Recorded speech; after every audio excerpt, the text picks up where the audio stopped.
Um, have you ever looked at a tender document? I mean, looked at it and be like, 500 pages of forms, compliance checklists, and declarations, and be like, why can't the government just buy construction services? Let's say, for instance, why can't the government just buy construction services like building a hospital the same way I go to the tea at Shakers and buy bread? That's one of the best questions you can ask. And by the end of this video, you'll understand why tenders exist, or perhaps tendering as a modus operandi, why it exists, why those document matters, and why procurement is one of the most important systems of any or in any economy. Imagine there were no tenders. I'll make an analogy, or an example, and say it's COVID-19. The government needs to get a 500 million rand hospital as soon as possible. No paperwork. The government just picks because there's no system or there's no process. Now what will happen? There's roughly 3 outcomes. The first outcome would be the Minister of Health the Minister of Health will be like, my cousin brother can do this tender, which that's nepotism, that's corruption. Number 2, if there's no process or there's no system, that 500 million rand is the government's budget. I can come in and say, no, I'll do this thing for 800,000 rand. Yes, it's 500,000 rand to build this hospital. However, I am going to do it for 800,000 rand. The rest is profits. There's no process in place, so no one will stop me. And the third one, the third outcome is that a person will definitely get to build that hospital, but with no relevant experience, and they build a hospital and the hospital collapse, there's death. That's how paramount tendering as a system, or perhaps procurement / tendering as a system is. And it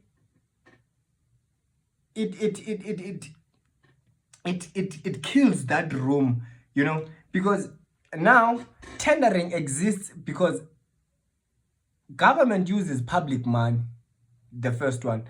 And I think stipulated in our constitution, section 217 of our constitution, the money must be spent fairly, transparently, and in a good way, I'd say. But now, tendering as well should happen in a way that is fair, transparent, and competitive. What is procurement? And what is the difference between procurement and tendering? You see, so procurement is the process of acquiring goods, services, construction works. It starts from identifying the need to appoint a supplier, managing the contract, and making the final payment. And then on the flip side, tendering is one method of procurement. So I'll put it like this. Procurement is the whole system. It's like, we want to build a hospital. We manage the contract during the construction of the hospital. Then the contractor builds the hospital, and then we pay the contract. That's the procurement process. However, the tendering is the method of selecting the contractor to render the services. Okay, we're now appointing the person that is going to build the hospital. So tendering, in another analogy, is let's say you are in a work environment, And then procurement starts when we say, hey, these tenders are too much. I think we need to have an additional tender administrator. Then from that, we go to LinkedIn or these other sites like Indeed. We create a post. We want someone. Now, when the post is out, and then we call the shortlisted candidates for interviews. We interview and select. That process alone is tendering. However, procurement still continues because this person comes in and then they sign contract, and then after they sign a contract, they work for a month and then they get paid. That's the difference between procurement and tendering. Tendering is one method of procurement, and I think that distinction is one many people miss. So why in construction don't we go to the shops? Like, why in construction is there these tenderings and these procurements in construction specifically? Why don't we just go to the till, like buying bread, and be like, we want a road, and get a road? So for bread, the price is already there, and after you buy the bread, you get to have the bread immediately as you exit the store. It's a different ball game when you want to acquire a person that will build the road. Firstly, the road doesn't exist. It's just drawings. The ground conditions are different. The designs are different. The risks are different. The location are different, and they are different in a pool of contractors. Therefore, the government isn't buying a building. However, the government is buying the ability to deliver a building. And that's why proposal, programs, experience, resources, pricing, BOQs, and all that's why they matter. But now, why so many documents? I mean, those documents are a lot. Why so many documents? And this is where I want to be like, there's questions that these documents answers in order to eradicate uncertainty from the client's perspective. So the company registration, or the CIPS or the CIPC, it answers the question, who are you? Because we can't shy away from the fact that we have what we call night. Oh man. These fly-by-night contractors, yeah, they are called fly-by-night contractors. That's why, let's say for instance, there's a project that is happening in my community. I'm like, yo, let me go register a business now. After registering the business, the next day I'm already at the site, and I'm like, you must give back to this very same community that you are coming to. And when you are coming here, we are the small, medium, and micro enterprises, yeah, And now when we check our documents, you're not SARS compliant and all of that. That's an example of a fly-by-night company. So the company registration documents, they answer, who are you? So that's why you also need to have a director's ID. So it answers even who owns the business and the shareholders and all of that. The tax compliance, are you compliant? Financial statements are like, can you sustain the project? Won't you get bankrupt within the project? The CIPD grading, where applicable, are you registered to do, or are you registered for work of the scale? And then experience, have you done this before? CVs, who will actually be delivering the works? Method statement, how are you going to do it? And the funny story about method statement, I remember when I was looking for in-service training, I was asked a method statement, And I remembered my very, very important life orientation answers when I was asked about sexual education. Sexual education is the education about sex or sexual behaviors. So when I was asked about a method statement, I was like, a method statement is a statement that states the method in which you will do something, which was good, but I didn't give confidence to the to the interviewer that I know what a method statement is. And the method statements are so important that when, for instance, you are pouring concrete and there's like an admixture like penetron that you're going to put in, you need to give confidence to the client that there won't be honeycombs. What will the effect as far as curing is concerned, now that you have penetron in your concrete? So method statements are important. The program answers, can you finish on time? The BOQ answers, how much will it cost? And the forms and declaration, it's you agreeing, or perhaps are you agreeing to the procurement rules? And one of the procurement rules is the Public Finance Management Act. So those are part of procurement, and every document reduces uncertainty for the client. So in tendering, there are three types of tendering, or three types of tendering systems, namely the open tender system, the selected tender system, and the negotiated tender. So let me not use system. Let's say there's an open tender, which is open/public tender, which, because for open tenders, the government uses the taxpayers' money. So they are guided by the very same section 217 of our constitution, which says there must be transparency, equal opportunity, and competition and the likes. So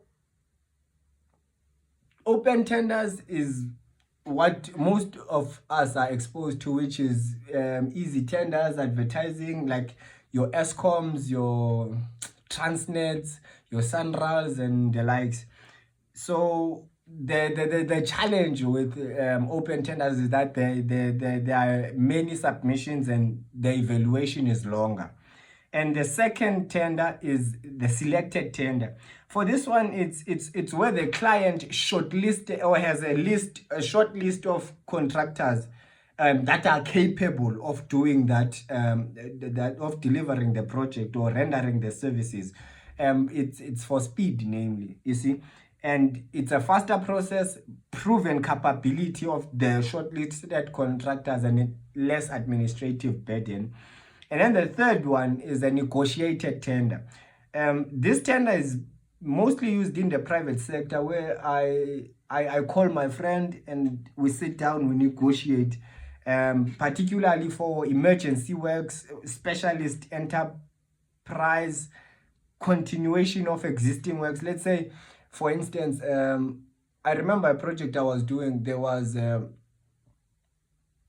electrical services. We were building a pump station, so there were electrical services there. So instead of opening a tender for all contractors, we had to negotiate with the contractor that had done the already existing electricity for the reservoirs that were there. So there were 2 reservoirs, and we needed to construct a pump station. So instead of going and sourcing a new contractor, we then used the negotiated tender. And now I just mentioned that there is the government and there is the private sector. So now, what is the difference between the government and the private sector? The government firstly uses public funds, strict procurement rules, transparency, accountability, and evaluation criteria. And then for private companies, which is why I made the analogy to say I'm calling my friend, because it's more flexible, you can negotiate, you can select preferred suppliers, and commercial priorities are often they often drive the decision of who we take. Why tender administrators matter? And I think a lot of people belittle the role. Even the industry is not appreciating the role as much. But a good tender administrator reads the tender documents carefully, dissects them. They create a compliance checklist. They collect the required documents. They coordinate. Okay, they become the bridge between the engineer, the estimator, and the manager. So the manager is your executive, your directors, which they are maybe they push the commercial side, which, or the strategic or the strategy of how we are approaching this tender. You know, sometimes there are tenders where you are tendering for a wetland, and you need to be more labor intensive than plant intensive. The estimator, the manager or the executive or the director will be like, make sure it's 20% profit. So, but tender administrators are the bridge. They make sure that they see the tender when it's being advertised until it's submitted, and they track the deadlines, and they do follow-ups even after tenders have been submitted, and they ensure tenders are submitted and compliant, and they try by any means necessary to reduce risk. And many tenders are lost before even pricing is considered because of administrative mistakes. If you didn't put your initials on every page, you get disqualified. You see, so there's these small nitty-gritties that in future videos we'll go into. We'll walk through a tender document, and then I will try and highlight these small risks that are associated. And you know, with this unemployment and all of that, I've got a question to say, can someone who just has matric be a tender administrator? I'm like, definitely yes, you can be a tender administrator with no tertiary education whatsoever. And the first one is that, let away with the misconception that a tender administrator is a form filling clerk. No, you see, which is why if you want to venture into and be a tender administrator, you must now start working on your Microsoft Office skills, which is your Microsoft Word, Microsoft Excel, Adobe Acrobat, file management, professional email writing. For instance, if you got an email and you don't know the response, you just write an email to say, I see your email, I'm just I'm just telling you that I saw the email. You confirming receipt, and you say I will revert back to you. So that's writing professional emails, reading tender documents, and basic procurement principles. You understanding these public finance management acts and procurement rules that guides each and every single custodian of this country. And there are so many opportunities. I think being a tender administrator is the starting point, you see. And there are a lot of careers in tendering. You can start as a tender administrator, which you are in the compliance. You make sure that it's being submitted. And now you become a bid coordinator. From there, you can be a procurement officer, which you can register in the CIPS. CIPS is the, CIPS, CIPS, which is for procurement. And then there's courses there you can push. I think those nitty-gritties, I'll make a video going through my laptop, showing you all these places. And then you can be a commercial administrator, a contract administrator, which is focused on the contract side of things. You can be a bid manager, you can be a commercial manager, you know. Tendering is a career ecosystem, not just a single job, you see. So at times you can be a tender administrator and end up an engineer, because you will start getting method statements from engineers and all of that, and your knowledge base starts increasing. You start understanding the industry, your interest goes up, you do that three-year course. Now you are a civil engineer or a construction manager or a facilities manager and all of that, you know. So the future of tendering, over the next few months, I'm going to show you how to read tender documents, but I don't like the word read. I prefer how to dissect tender documents. NgesiXhosa sithi sizawuhlalutya i-tender documents. We must understand, we will understand BOQs, build compliance files, price projects, manage risks, and think like a commercial professional. Whether you're a student, you're a contractor, or someone looking for a career in tendering, this channel is designed to help build those skills. And if, for instance, because I have pamphlets as well, where I define what are the roles and responsibilities of a tender administrator, a bid coordinator, a commercial manager, a contract administrator, so that there's a pipeline or perhaps a pathway that which you are cognizant of when you are working on, or maybe interested in being a tender administrator. That's not the end.